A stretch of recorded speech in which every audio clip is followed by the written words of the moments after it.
మా గ్యారేజ్‌కైతే Hero Honda CBZ Xtreme vehicle రావడం జరిగింది. దీనికి ఇష్యూ ఏంటంటే ఫ్రంట్ వీల్ బేరింగ్స్ మార్చాలి. సో ఫ్రంట్ వీల్ బేరింగ్స్ చూసారు కదా ఏ విధంగా కంప్లీట్‌గా జీరో అయిపోయి చాలా ఎక్కువ షేక్ ఉంది. సో లేట్ చేయకుండా మనం కొంచెం వీల్ బోట్ యాక్సిలరేటర్ ఓపెన్ చేయగా దాన్ని 90 ఉంటుంది. ఈ విధంగా మనం డౌన్‌కి పుష్ చేస్తే ఆటోమేటిక్‌గా బోల్ట్ లూజ్ చేస్తుంది. నార్మల్ థ్రెడ్డింగే దానికి రివర్స్ థ్రెడ్ అలాంటివి ఏమి ఉండవు వీల్ బోల్ట్‌కి. సో వీల్ బోల్ట్ ఓపెన్ చేసిన తర్వాత యాక్సిల్ కంప్లీట్‌గా బయటికి తీసేయండి. బయటికి తీస్తే మనకి వీల్ ఆటోమేటిక్‌గా వచ్చేస్తుంది. డిస్క్ బ్రేక్ కదా కొంచెం ఇష్యూ అవుతుంది అనుకుంటారు కదా, ఇది ఏముండదు. యాక్చువల్గా అయితే వీల్ బయటకు వచ్చి లోపల రోలర్ తీసేసి ఒక సైడ్ పెట్టేసుకోండి. ఓకే, వీల్ తీసేసాం. ఇప్పుడు ఏంటంటే బేరింగ్స్ మార్చాలి. బేరింగ్స్ ఎలా ఊరకొట్టాలి చూసారు, షేక్ ఎంత ఉందో చాలా ఎక్కువ షేక్ ఉంది. ఇంత షేక్ ఉంటుంది యాక్చువల్లీ. సో ఇప్పుడు మనం స్పీడోమీటర్ వైపు మనకు ఒక ఆయిల్ సీల్ ఉంటుంది, అలాగే ఒక ఐరన్ క్లాంప్ ఉంటుంది. అది మనకి స్పీడోమీటర్ తిప్పడానికి యూజ్ అవుతుంది అన్నమాట.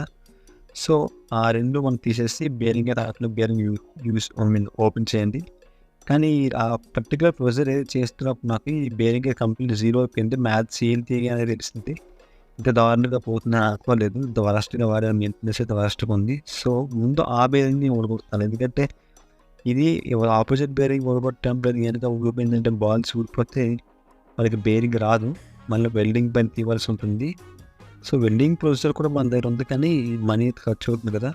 సో సరే కదా, బేరింగ్ కంప్లీట్గా బయటకు వచ్చిన ఏ పార్ట్గా పార్ట్ డిసేబుల్ అయిపోయింది. ఇప్పుడు ఆపోజిట్ సైడ్ సింపుల్గా మనం బేరింగ్ సైడ్ తీసేయవచ్చు. అలాగే ఆయిల్ సైడ్ కూడా ఉంటుంది, ఆపోజిట్ సైడ్ కూడా డిస్క్ సైడ్, అంటే వాటర్ వెళ్ళిపోకుండా మట్టి వెళ్ళిపోకుండా కొంచెం రోలర్ పెడతాం కదా. సో ఆ రకంగా యూజ్ అవుతుంది అక్కడ. ఆ బేరింగ్ కూడా పోయింది, అంటే దీనంత వరస్ట్గా పోలేదు కానీ పోయింది.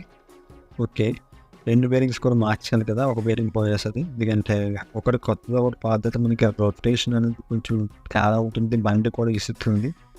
సో చూసారు కదా, అంత రస్ట్గా అంత వరస్ట్గా ఉంటుంది. ఇంత క్లీన్ చేసుకొని కొత్త బేరింగ్స్ అయితే మనం వేసుకోవాల్సి ఉంటుంది.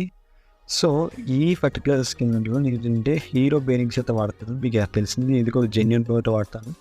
ఈ బేరింగ్ నెంబర్ వచ్చేసి 6301 అండి, hero Honda.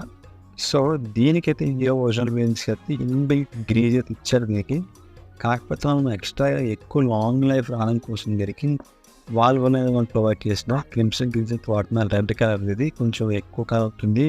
Ball bearings grease colour చాలా మంది ఇటువంటి వాటికైతే ఎక్కువగా యూజ్ చేస్తే లాంగ్ లైఫ్ వచ్చే అవకాశం ఉంటుంది. సో బేరింగ్స్ గ్రీజ్ పెట్టేసిన తర్వాత ముందు డిస్క్ సైడ్ కంప్లీట్గా బేరింగ్ అయితే తెగ్గొట్టేయండి. జాగ్రత్త, తెగ్గొట్టినప్పుడు రెండు సైడ్ మొత్తం ఓవరాల్ ఒకేలా తెగ్గొట్టాలి. అలాగే ఆపోజిట్ సైడ్ మనకి రోలర్ ఉంటుంది, మిడ్ బిట్వీన్ రోలర్ బేరింగ్స్ మధ్య.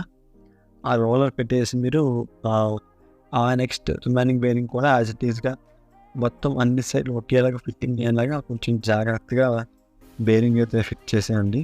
కొంచెం ఎగువ దిగువ అయినా సరే అన్న మీకు బేరింగ్ పోయే అవకాశం ఉంటుంది. సిట్టింగ్ బాబులు చాలా ఇష్యూస్ ఉంటాయి.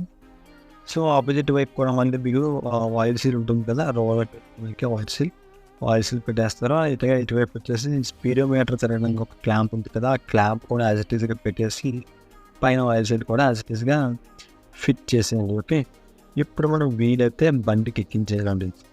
వీల్ బండికి ఎక్కించేటప్పుడు జాగ్రత్త, కొంచెం డిస్క్ బ్రేక్ అని ఒకేసారి కష్టం వచ్చినప్పుడు సో వాళ్ళ డిస్క్ ప్యాడ్స్ అనేది కొంచెం ఎక్స్పాండ్ చేసి స్పీడోమీటర్ రోలర్ పెట్టేసి ఒకేసారి ఫిట్ చేస్తే మీకు యాక్సిల్ పెట్టేసుకుంటే సరిపోతుంది. సో ఈ విధంగా పెట్టేసుకున్న తర్వాత బోల్ట్ అనేది ఫుల్ టైట్ చేసేసుకోండి. ఫుల్ టైట్ చేసేది యాక్సిల్ పెట్టేసిన తర్వాత కొంచెం చూసుకోండి కరెక్ట్గా సెంటరింగ్ ఉందా లేదా అనేది. సెంటరింగ్ లేకపోతే కొంచెం ఇబ్బంది అవుతుంది ఎక్కించడానికి. మీకు వర్క్ వస్తే పని, వర్క్ కాబట్టి కొంచెం ఇబ్బంది ఫీల్ అవుతారు వేరు. ఓకే, చూసారు కదా యాక్సిల్ ఎక్కేసింది. ఇప్పుడు మనం బోల్ట్ బిగిన్ చేస్తే 19 సైజ్ బోల్ట్. ఓకే, కొంచెం టైట్గా ఉంటుంది ఎందుకంటే డిస్క్ కదా. డిస్క్ ఫట్నెస్ అని మీకు బేరింగ్ చేసిన టైట్గా ఉంది పైన డౌట్ రావుతుంది. సో అటువంటి డౌట్స్ చెప్పకూడదు మీరు. ఓకే, బోల్ట్ అనేది ఫుల్ టైట్ చేసిన తర్వాత అటు ఇటు హ్యావర్తో కొంచెం కొట్టండి, ఎందుకంటే బేరింగ్ సిట్టింగ్ అయితే అవుతుంది, అడ్జస్ట్మెంట్ అవుతుంది. అటు ఇటు ఎగ్జాక్ట్గా బేరింగ్ అడ్జస్ట్మెంట్ అవుతుంది. సో చూసారు కదా, ఇలాగా ఒకసారి సుత్తుతో గట్టి కొట్టండి. ఇలాంటి వీడియోస్ కోసం మన ఛానల్ సబ్స్క్రైబ్ చేసుకోండి. అలాగే మా షాప్కి విజిట్ చేయండి. లొకేషన్ ఒక లింక్ డిస్క్రిప్ట్లో పెట్టచ్చు. Stay tuned to creative workers. Have a nice day guys.